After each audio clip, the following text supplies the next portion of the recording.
This week on The Digital Coffee, you will soon be able to go live to your Facebook page through Portal. What's Portal?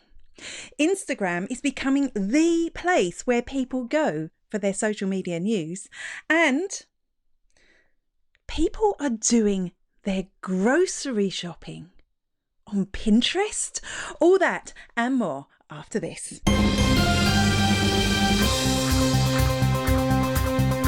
Good morning, and welcome to The Digital Coffee. This is your weekly dose of digital marketing and social media news for small business. My name is Amanda Webb.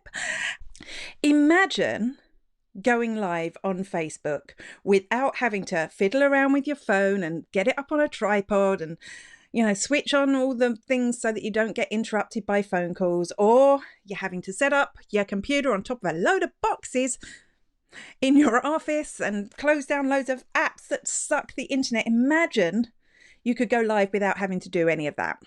Well, soon you will be able to go live to your Facebook page using Facebook's smart video calling device, which is called Portal. Now, up until now, I'd been thinking, you'd be mad to get a Portal. You'd be mad to let Facebook into your home like that. I mean, it's a bit ironic because I let Amazon Alexa sit there. But I always thought it'd be mad. But this could be the thing that would put Facebook into my office. I'd kind of like the idea of this. So at the moment, this isn't a feature. They're just introducing it. You will be able to go live to your Facebook page or to your Facebook group directly from this device just by clicking a button. You won't have all that complicated setup. It will be so simple.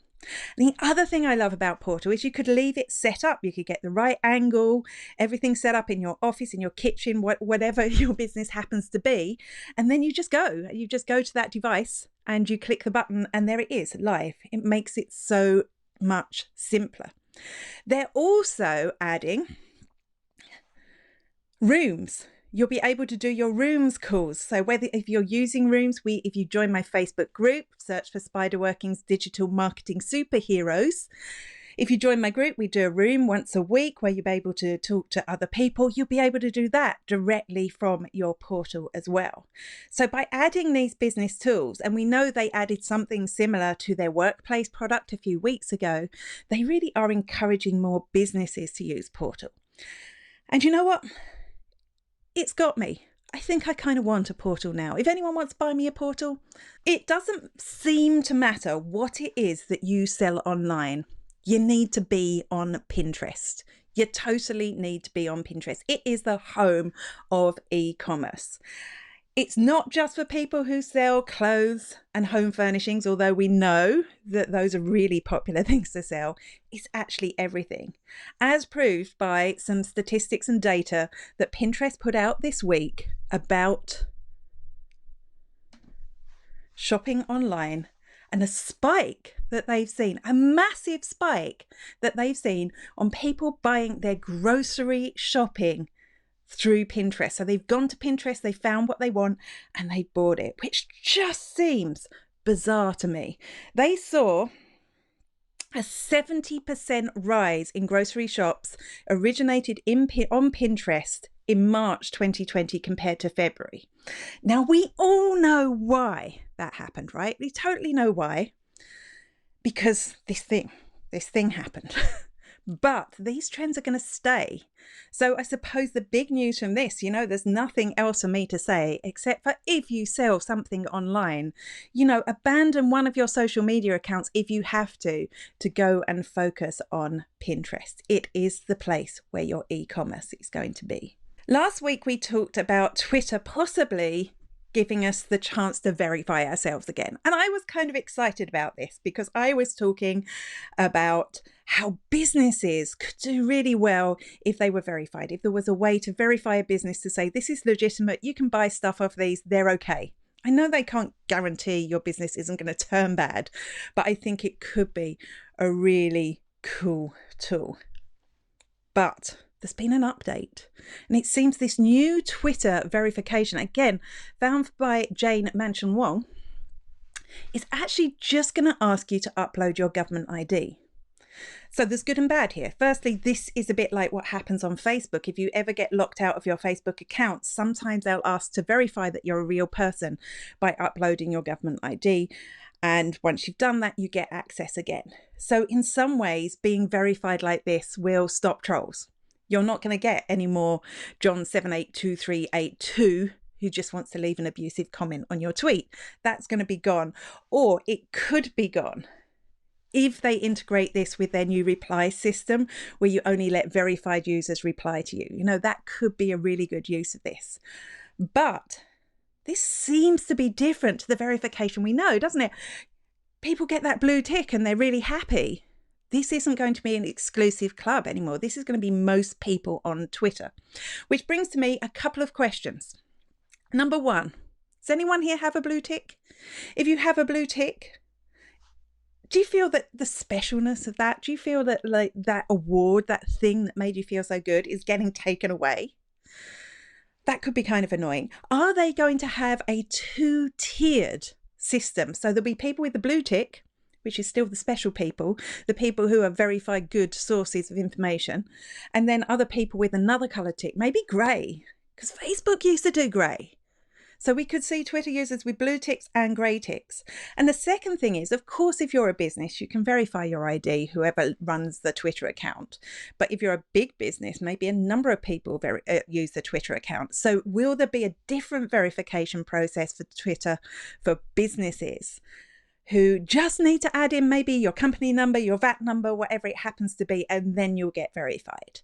I think all in all, it's going to be a good thing. It could make Twitter a safer space, but there's so many unanswered questions. I'm going to love to see when this gets rolled out. Parenting groups on Facebook are getting some new features, which will make those groups a safer space, will make them a better place to foster conversations and for people to help each other. And I think this is brilliant. The features will include anonymous posting. So there is some sort of function here that not anyone will be able to come in and post anonymously. There will be a process that you go through, but this would be really helpful. I think this is totally helpful in parenting groups. I can think of other styles of groups that would work in as well, but particularly parenting groups. People are so judgmental, aren't they? People are so judgmental about parents.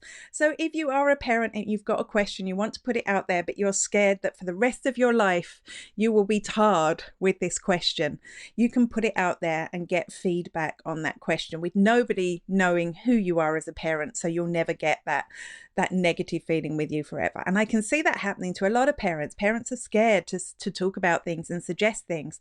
And also, of course, the privacy of their children in the future will be affected. So that's wonderful. Also, you'll be able to choose a badge that will tell people what level of parenting you are at, starting with considering parenting. So that kind of helps as well. People will be immediately able to say, oh, she's pregnant, or she's just had a child, oh, they're having problems with their teenagers straight away, and be able to offer their expertise based on that badge. So I think that's really good as well, because there are just so many, aren't there? So many different styles of parenting and so many different issues that affect you at each level of parenting, says the non-parent. Now, I love this. I'm not in any parenting groups. I'm not a parent, but if your target market is parenting, this could be huge for you if you have a Facebook group. But what I love is that Facebook are thinking community. Because people call Facebook groups communities, don't they? And very often they're not. They're just a bunch of random people posting. Margaret Atwood said in an interview with Facebook that a community was a group of people that got together around a shared cause. And in this case, with parenting, I think that cause is being better parents. So the group will bring people together to be better parents and get help.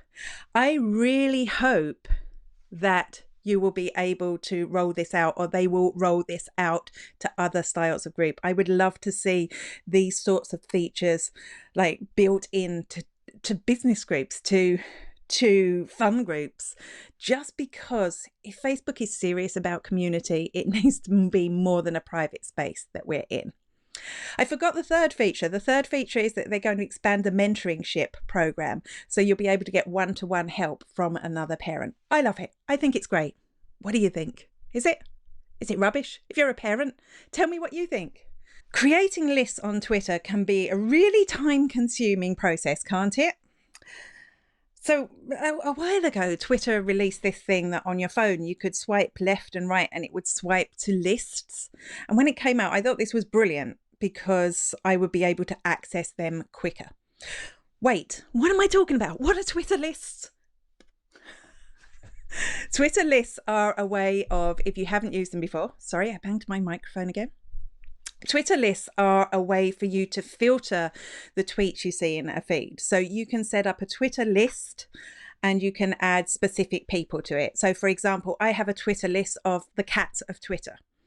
And if I swipe into that list, I'm able to see just the tweets from the cats, because cats are good at Twitter, the cats that have posted tweets.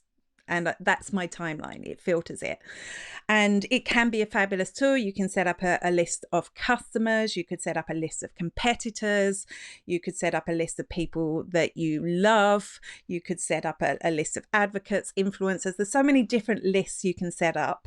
They can be public, which means other people can follow them. And that's what this news story is about. Or you can make them private because obviously maybe you don't want to publicize your list of competitors. That could be a use of a private list. So they're really handy way to just filter out the noise and see tweets from the people that you want to, and make sure that you're staying up with your news stories, that you're keeping an eye on what your customers are doing. But people don't use them. They've kind of been dormant since they were launched. So this swiping thing that they added a while ago was fabulous, but I never got round to reinventing my list. So I had something interesting to swipe to. Twitter are fixing that. Twitter are going to make it easier for you to discover and follow other people's lists. So you can go in and you can discover lists, you can type in a topic, you can find them in search and you can follow them and then pin them so that you can swipe to them on your phone. So you don't have to create your own list. That you can take that off your to-do list. You can just follow a few of other people's lists. And what I like about this is when they're other people's lists, you're bursting out of your bubble, aren't you? You're not just choosing the people that you follow, you're finding new people to have conversations with, new information, new data. So I love this. It's not available yet. They're just testing it, but I think this will be huge. Snapchat has found a new way for you to interact with people that you know on Snapchat, kind of in real life. It's bringing the real world and your virtual world closer together. And what they're doing is they're creating like virtual local experiences. So they'll create, I doubt they're ever going to get round to creating this main street in a Thai, but I'm going to go with it. They're going to create maybe the main street in your town, and you will be able to view that through your Snapchat, and you will be able to edit buildings. I don't know what that means, but it's interesting. And you will be able to paint buildings. Which sounds like just another Snapchat lens, doesn't it? But it's not, because what you do will stay there. So the next person that looks through their Snapchat lens at those buildings will see your work. They'll be able to add to it. They'll be able, I don't know whether they'll be able to wash it off. I'd love that. So this is basically online graffiti. But I love the way, I mean, we can see all the reasons it might be abused, right? But I love that this will be bringing people together kind of in real time, a bit like Pokemon Go did those years ago in a local place. They're bringing offline and online together, which I think is wonderful. If you ask anyone where on social media people went for their news stories, I think people would tell you it was Twitter. In fact, I asked the question in my group recently on Facebook, asking people where they went for their business news. And I put all the famous journals and newspapers and websites, and somebody added Twitter. And when somebody added Twitter, loads of other people clicked Twitter as well. So I would have said Twitter. But it turns out Instagram is catching up. Here we go. Instagram is catching up. So we can see there the lighter red line represents news, where people go for news. Twitter, as you can see, has a lot less users than Instagram, but its news was doing well. Around 50% of their users were actually looking for news. But we can see there that Instagram is catching up. This is from the BBC. I got this from the BBC website. So the stats are the UK, and we can imagine that they would translate quite well to Ireland. Apparently, the number of people using Instagram for news has doubled since 2018. Also, almost a quarter of people between the ages of 18 and 24 in the UK said that they have been using Instagram to get updates about the coronavirus crisis. Also, 56% of people said they trust the government and news organisations more than social media. I'm quite astonished. 56% of people trust, I know it's only a 6% difference, but 56% of people said they trust the government more, which is really interesting, isn't it?